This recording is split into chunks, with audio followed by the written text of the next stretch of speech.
Bonjour, bonjour et bienvenue sur ce podcast 32 sur 365. La sécurité. La quoi? Donc bonjour. Hier, il est 22h et je suis fatiguée. On a des invités à manger chez nous. Donc d'hab, à cette heure-là, moi je dors. Mes journées sont très chargées et à 22h, je ne suis plus là depuis 30 minutes déjà. Donc hier, forcément, je fais une bêtise. Je porte mon chat pour lui faire un câlin et l'amener à un endroit. Sauf qu'il n'aime pas être porté. Et il se secoue pour sauter, quoi. Et moi, je le portais assez haut. Et il me demande pas pourquoi, je sais rien. Et en se secouant pour descendre, pour me dire « Ah, je veux descendre », il me griffe le visage. Je sens le sang couler. Donc il y a plein de monde et je suis là. Donc je mets ma main sur mon visage pour empêcher trop le sang de couler, justement sur mon pull notamment. Et mon chat, lui, s'est rendu compte de rien. Il est en train de me faire des câlins. Enfin bref, le sketch, quoi. Donc on rigole, mais avec mes bêtises, il aurait pu me griffer l'œil. Ou me percer l'œil. Parce que du coup, j'ai plusieurs griffures sur le visage, au niveau du nez et tout. Ça aurait pu être bien plus grave que mes 4 balafres sur le visage. Donc pourquoi je te parle de ça ? Car je me suis clairement mise en insécurité. Et pour rien. Pourquoi je l'ai porté, de toute façon ? Je sais bien en plus qu'il aime pas trop ça. Et ce qui me touche le plus, tu vois, dans mon métier, quand j'observe les couples, quand je les coach, etc., c'est cette insécurité dans laquelle les personnes se mettent. Ça me procure très souvent des sensations corporelles. Hier aussi, tu sais, je te disais que mes journées sont pleines d'actions et d'activités, je m'ennuie pas. Et donc j'ai sorti Cyr de son pré, donc c'est-à-dire que je l'ai sorti de son environnement où il se sent en sécurité. Donc il était vert, dans son environnement vert, et en le sortant, il est devenu rouge. Tête haute, à ronfler, à mesurer 2 mètres au lieu de mesurer 1,65 m, tu vois le genre. Les responsables, les moutons, les chemins, tout. Et donc là, je fais très attention à ma sécurité. Comment ? Déjà, je ne travaille pas le cheval après 17h. Parce que ma vigilance, elle est trop basse avec ma fatigue. Parce que je commence tôt, je me donne à fond, et vers 17h, 17h30, il n'y a plus personne, au niveau de la vigilance. Et après, je dors à 21h, 21h15, 30.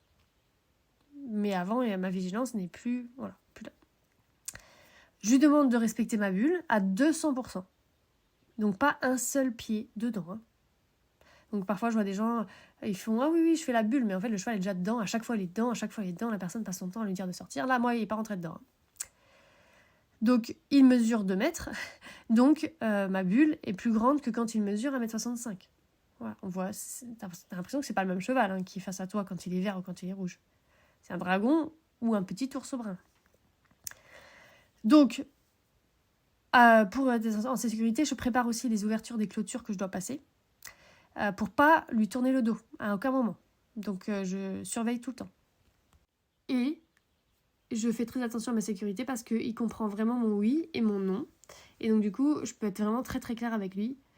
Même si là, pour l'aller, c'était vraiment juste, tu restes derrière, à la distance.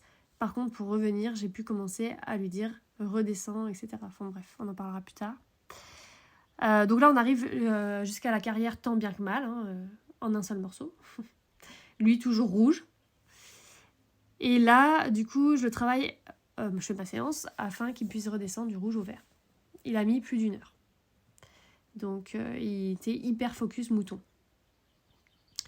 Donc on verra la prochaine séance combien de temps il mettra à redescendre du rouge au vert. C'est déjà très bien d'avoir réussi de l'amener au vert. Tu veux savoir un petit peu comment j'ai fait pour le mettre du rouge au vert ? Là, je t'invite à rejoindre Telegram. Mon Telegram, donc tu mets ton mail sur Marimadec et tu recevras le lien pour aller sur Telegram. J'ai raconté en audio comment j'ai fait. Donc la bulle, donc l'espace personnel, moi j'appelle ça la bulle parce que je vois ça comme une bulle. Ça se travaille avec un cheval vert. Donc dans la zone verte. On lui apprend à la voir, on lui apprend à en sortir, on lui apprend du coup à ne pas y rentrer. Et quand le cheval est rouge, si vous lui avez pas appris en fait déjà la bulle au préalable, il risque de vous foncer dessus, ou vous risquez d'entrer en conflit si vous essayez de lui apprendre alors qu'il est rouge. Et ça c'est quelque chose que je vois souvent, c'est que les gens ils se rendent compte « Ah mince j'ai pas la bulle » quand le cheval est rouge. Bah oui, c'est là que du coup ça se voit. Mais en fait, vous l'avez pas non plus quand il est vert, mais il la voit pas, quoi. Mais il rentre pas forcément dedans parce qu'il est vert, mais voilà. Ça s'apprend avant. Ah, même rouge, et ben il disait oui à mon nom. Ça veut dire que quand il voulait rentrer dans la bulle, par exemple, que je voyais qu'il était à la limite, que je disais non, tu restes bien hors de la bulle, bah, jamais il a foncé, jamais il a dit si, voilà, c'était vraiment... Voilà.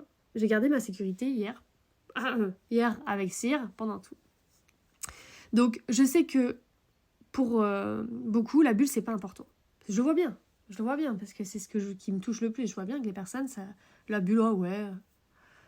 Donc peut-être que toi, tu dis si, moi j'ai pris la mesure de l'importance de la bulle, et tant mieux, hein. Mais voilà, on peut toujours l'affiner. On peut l'avoir de plus en plus vraiment fine.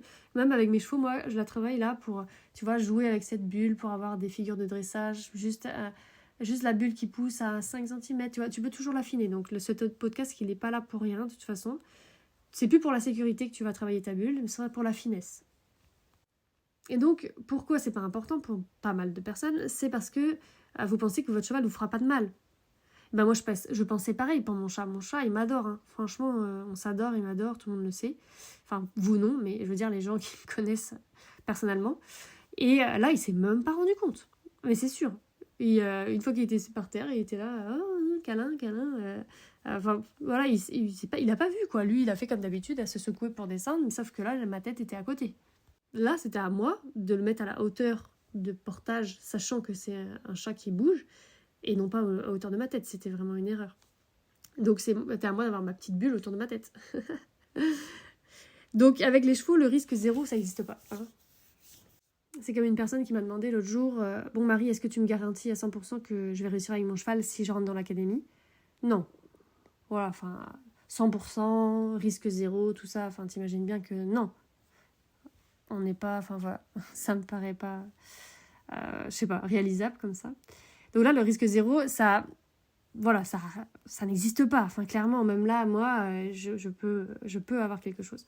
Mais quand même, depuis que j'ai cette bulle, il m'arrive beaucoup moins de me faire mal. Avant, j'étais beaucoup plus en insécurité. Je portais même des chaussures coquées à un moment donné. Et la seule fois où je me suis fait mal récemment, c'est quand j'avais pas ma bulle, tu vois. Je faisais un câlin avec Agony et il m'a donné un coup de tête. Ma faute, quoi, encore. Encore à la tête. Bref, je vous demande pas d'être parano ou d'avoir peur. La peur, elle sait venir quand il y a besoin. Mais s'il vous plaît, apprenez la bulle à vos chevaux. Belle journée.